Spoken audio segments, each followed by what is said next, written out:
कभी सोचा है कि ये जो बेड जिसमें अभी सोए हो वो कितने का होगा या ये मैट्रेस कितने की होगी। सामने जो टेबल पड़ा है वो कितने का होगा और घर पे जो सोफ़ा पड़ा है वो। नहीं सोचा ना। मैंने भी कभी नहीं सोचा।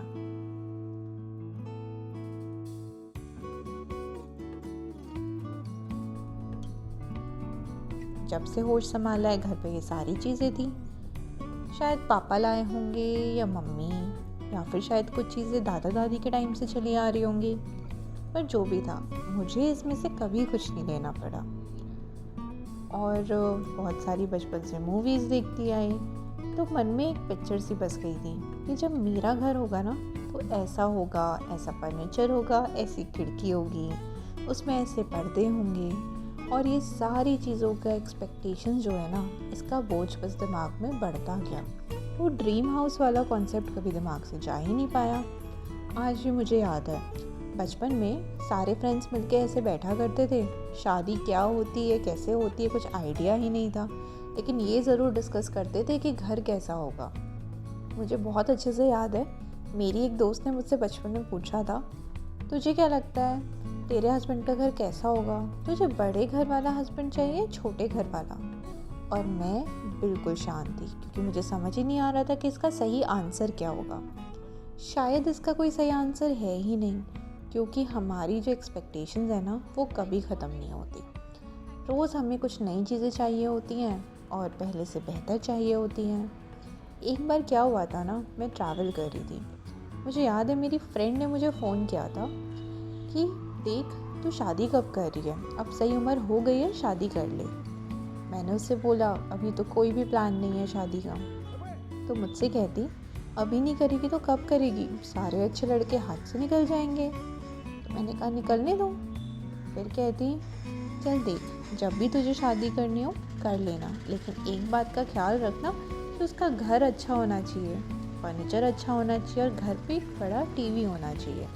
मुझसे कहती, कल को जब तू देखेगी कि तेरी फ्रेंड के घर में एक बड़ा टीवी है, इतना अच्छा सोफ़ा है, तो तुझे थोड़ी तो जेलसी फील होगी ना, अगर तेरे घर में वही टीवी छोटा हो। और उस दिन मुझे रियलाइज़ हुआ कि शायद फर्नीचर की इम्पोर्टेंस तो बहुत ज़्यादा है, जितनी मैं सोचा करती थी उससे कहीं ज़्यादा है। तो फिर क्या था, अब मेरी शादी हो गई है और दुनिया में ये एक्सपेक्टेशन तो बन ही जाती है कि शादीशुदा लोग घर को अच्छे से सजा के संवार के रखते हैं। जब एज अ बैचलर हम रह रहे होते हैं तो कोई ये उम्मीद नहीं करता कि इसके घर में जाएंगे तो ये मिलेगा, ऐसा बेड होगा, सोफ़ा होगा। लेकिन शादी होते ही अगर एक भी मेहमान आ जाए तो ये सारी उम्मीदों के साथ आता है। फिर क्या था, हम लोगों ने जैसे तैसे इस शहर में आके एक घर तो ढूंढ लिया रहने के लिए, लेकिन अभी वो सिर्फ खाली दीवारें हैं, उसमें हमें सामान भरना था। काफ़ी जगह रिसर्च किया, पढ़ा, लोगों से पूछा और इस पॉइंट पे आए हैं कि सबसे सही मार्केट हमारे लिए पंचकुला मार्केट रहेगी, जो कि दिल्ली में है, गोल मार्केट के पास। जब ये डिसाइड हुआ तो फिर क्या था, हम आगे देखने। यहाँ एंटर करते ही एकदम फर्नीचर का भंडार सा लगा हुआ था। इधर इतने सारे सोफे, उधर बेड पड़े हैं, मैट्रेसेस हैं, आपको जो चाहिए वो मिलेगा। चाहे एक घड़ी चाहिए हो या फिर आपको ड्रेसिंग टेबल चाहिए हो। जब वहाँ पे सामान देखने लगी तो कुछ कुछ चीज़ें बहुत अच्छी लगी, पर फिर याद आया कि मैं तो यहाँ पे एक बजट लेके आई हूँ।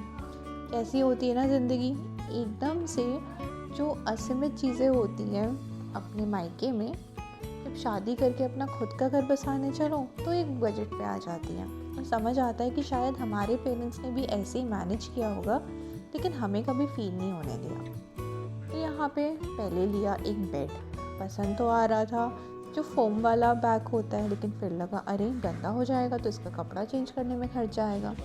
हमने ले लिया एक सिंपल सा वुडन बेड, जो कि बहुत ड्यूरेबल भी लगा, हमें लगा ज़्यादा साल चलेगा भी। फिर था सोफ़ा लेने की बारी। एक सोफ़ा बहुत अच्छा लगा, उसका कलर भी बहुत अच्छा लगा, लेकिन फिर याद आया अगर घर पे 4 लोग आ गए तो कहाँ पे रहेंगे, हमारे पास तो कुछ एक्स्ट्रा बेड है ही नहीं। तो फिर हमने लिया एक सोफ़ा कम बेड। मन तो नहीं कर रहा था क्योंकि दिल आ चुका था उस पहले वाले सोफ़े में, लेकिन फिर भी मन को समझाया कि प्रैक्टिकल डिसीजंस ऐसे ही होते हैं और ले लिया सोफ़ा कम बेड। जो दुकान वाले भैया थे थोड़े अच्छे थे, और वहाँ पे सर्विस भी अवेलेबल थी, तो उन्होंने मेरे एक मनपसंद कलर में कस्टमाइज़ कर दिया। अब जब सोफ़ा आ गया था तो टेबल भी चाहिए था। फिर पहुँचे सेंटर टेबल लेने, और ये इतनी महंगी होती है आज पता चला। आज से पहले कभी सोचा ही नहीं था कि टेबल भी इतनी महंगी होती होंगी। और मुझे तो यकीन नहीं हो रहा था कि टेबल में भी मैं यूटिलिटी ढूंढ रही थी। तो टेबल ऊपर जो सामान रखने का था ही, कुछ ऐसा लिया कि जिसके नीचे भी कुछ सामान आ जाए। फिर सोफ़ा कम बेड भी हो गया। फिर लगा कुर्सियाँ नहीं हमारे पास, तो छोटी छोटी पपी चेयर्स ले ली जो कि कलरफुल थी, क्योंकि हमारे घर की जो दीवारें हैं वो सफ़ेद है, तो लगा एक पॉप ऑफ कलर आ जाएगा। कुछ और लेंगे तो प्लेन सिंपल सा लगेगा, फिर कलर के लिए कुछ और लेना पड़ेगा।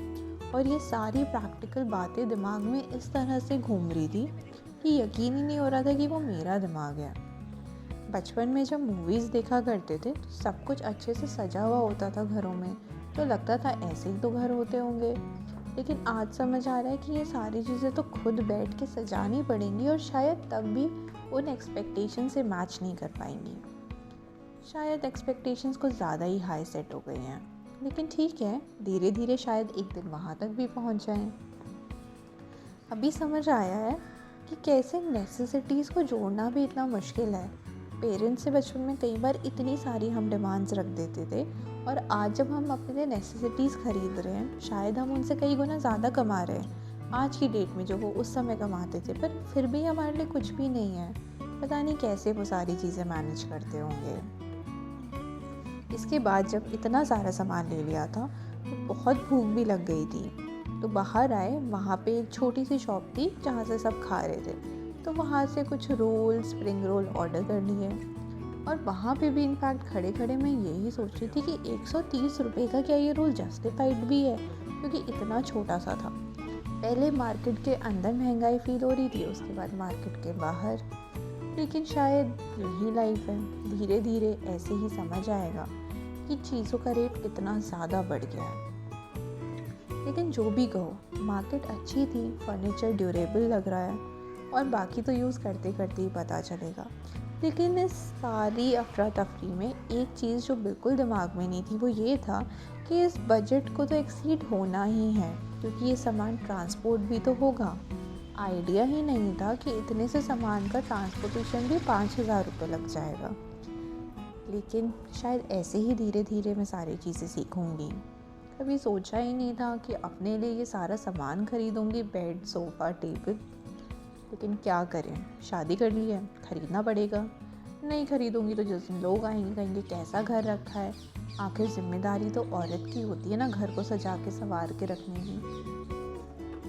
लोग ये सोचते हैं, और शायद हम लोगों ने भी एज वुमेन अपने दिमाग में ही बसा लिया है कि हमारी रिस्पॉन्सिबिलिटी है। पर ठीक है, कोई नहीं। मैं तो यही कहूँगी, अगर आपको भी अपने लिए फर्नीचर ख़रीदना है दिल्ली में रीज़नेबल रेट में, तो आप भी चले आना पंचकुला मार्केट, क्योंकि यहाँ पे सबके बजट पे कुछ ना कुछ तो मिल ही जाएगा। Okay, bye bye.